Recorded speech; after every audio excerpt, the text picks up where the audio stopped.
ఊహించని రాజకీయ రచ్చ జరిగింది. బీహార్ పూర్ణియా స్వతంత్ర ఎంపీ పప్పు యాదవ్ ప్రెస్ మీట్ పెట్టి మాట్లాడుతుండగా ఒక వ్యక్తి ఆయనపై షూ విసిరాడు. దేవుళ్లను పండితులను పప్పు యాదవ్ తీవ్రంగా అవమానించారని సుమిత్ అనే ఈ వ్యక్తి ఈ దాడి చేశాడు. ఒక్కసారిగా అక్కడ టెన్షన్ అట్మాస్ఫియర్ క్రియేట్ అయింది.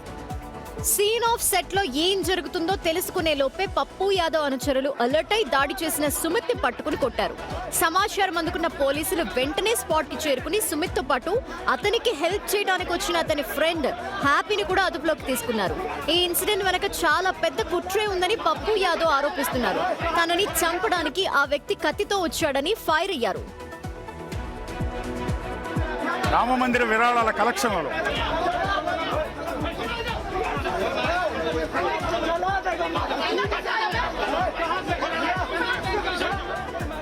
రామమందిర విరాళాల కలెక్షన్లో పెద్ద ఎత్తున అవకతవకలు జరిగాయంటూ ఎంపీ చేసిన వ్యాఖ్యలు వివాదాస్పదంగా మారాయి. ఆ సందర్భంగానే బహుశా నేను తీసుకొచ్చి చెప్పుతో కొట్టడం జరిగింది. రెండోది ఏంటంటే పప్పు యాదవ్ అండ్ ఇండియా కూటమికి సంబంధించిన కొంతమంది ఎంపీలు మొన్న ఒక స్కిట్ చేశారు.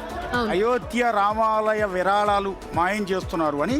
అందులో పప్పు యాదవే ఒక స్వామీజీ కింద, అంటే ఆ టెంపుల్కి సంబంధించిన స్వామీజీ కింద గెటప్ వేసుకుని డబ్బు అంతా కూడా తీసుకుని పారిపోతుంటే మిగిలిన వాళ్ళు పట్టుకున్నట్టుగా ఒక స్కిట్ చేశారు. అయోధ్య రామ మందిరం భారతీయులందరూ, పర్టికులర్గా శ్రీరాముడిని కొలిచే కోట్ల మంది హిందువులకు సంబంధించిన సెంటిమెంట్ని దెబ్బతీసే విధంగా హేళన చేస్తూ స్కిట్ చేయటం ఏంటి అని ఎంపీల మీద కొంత విమర్శ కూడా వచ్చింది. సో అందులోంచి పుట్టిందే ఈ సుమంత్ అనే వ్యక్తి బహుశా ఇలా వచ్చి పప్పు యాదవ్ మీద దాడి చేయడానికి ప్రధానమైన కారణం అయ్యి